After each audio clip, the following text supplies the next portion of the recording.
You know? Now, I have a question that probably a lot of people have asked you, but a lot of people of Latin America ask me the same about it. Right. What happened with James and Darcy?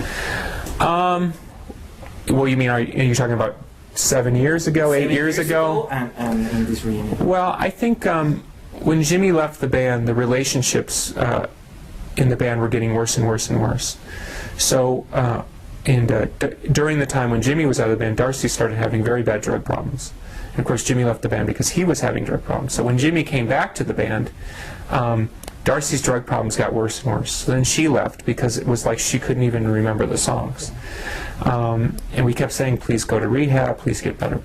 So then it was just me, James, and Jimmy. But my relationship with James just got to be so, it was like a wall. There was nothing. And there's a point, it's really difficult to play very soulful music, especially music that's my music, with somebody who didn't want to be there.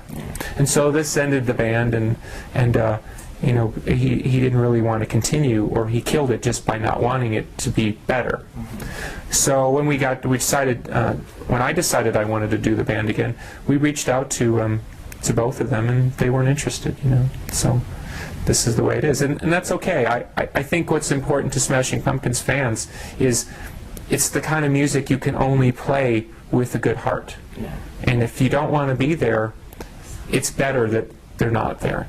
It would be nice someday if it was all everybody and everybody was smiling, but that day is not today. So I think it's more important to play the music and be real today. Because I don't live in the past. You know, I'm very proud of the past work, but you know, we're playing this, we're playing that, and all you can do is just move forward. Cool. Now, talking about Machina 2, you released that album in probably 2000, and you already have a strategy of free redistribution on the internet for the fans. Right. What do you think about right now, 8 years later, that the internet is so much important in promotion for a band? I'm fine with it. I do. My only problem is I don't think people really are listening anymore. Everybody likes free, you know, yeah. Like Radiohead, free record. Everybody likes free, but I don't think people are really listening. And I think this is the problem. I mean, they don't used to, like we used to buy a CD and to hear the song 1 through the song 12. They just listen like songs. They don't listen. So I think what happens is you don't have that support for the great bands. And it kind of makes, I know this may sound strange, but anybody can have one good song.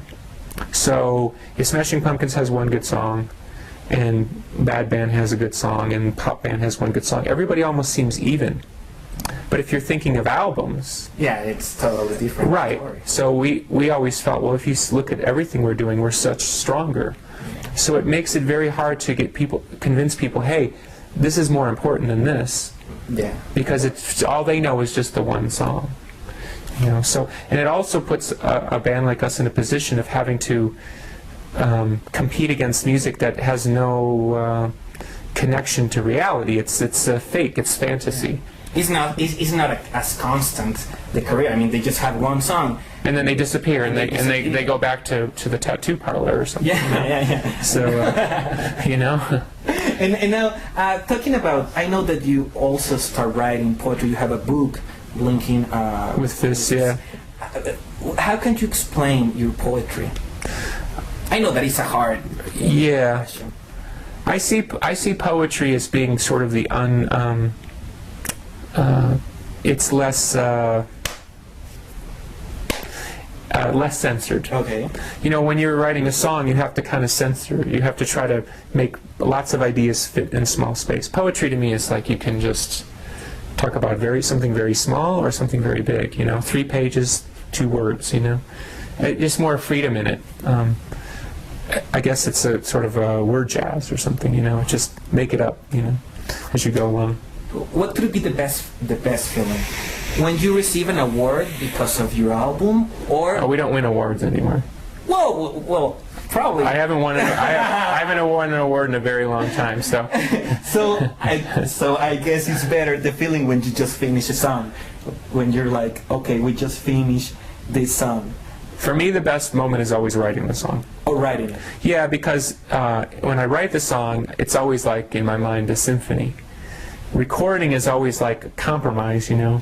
because I can't necessarily get the sound from here to the tape. Or, you know, maybe something about the beat is good but not great, and so you have to kind of find a balance, you know. But when I write the song in my mind, it's always very big, you know. Cool. Now, what is next for the Smashing Pumpkins after these shows in Mexico, in Monterrey, in Guadalajara? We're taking the summer off from touring. We're going to tour maybe in the United States in September, and we're going to start writing next Smashing Pumpkins album. But the difference is we won't just be releasing one CD. We're going to release the album as we record it. Okay. So maybe the album will come out over 3 years, and maybe ultimately the album will be 40 songs, 60 songs, 70 songs. It'll be much bigger in concept, like Melancholy. Okay. In that it'll be like a very long movie, and then you can make your own version of the movie out of all the songs that we put out. How hard is the creative process in order to do that? Not at all. Not at all. No, because the problem with the CD has always been every 2 years trying to make it small, you know? Like if I write 20 songs, well, I can only choose so many, and then you think, well, which ones are not going to be boring? Because sometimes boring songs, you know, are perfect for a B-side because somebody can choose to listen, not to listen. But in an album, it's sometimes if somebody gets a boring song, they won't listen to the next song, you know? Yeah. You're trying to get somebody all the way through the album, so it changes the way you think. Now I think if we think over 3 years, we can be much more expansive. You know, we might have a 30-minute song, a 2-minute song, an instrumental. We can have guest artists with us. I think it'll be much more interesting. Cool. So, also, can I say? Yeah. We're going to start releasing at the end of this year.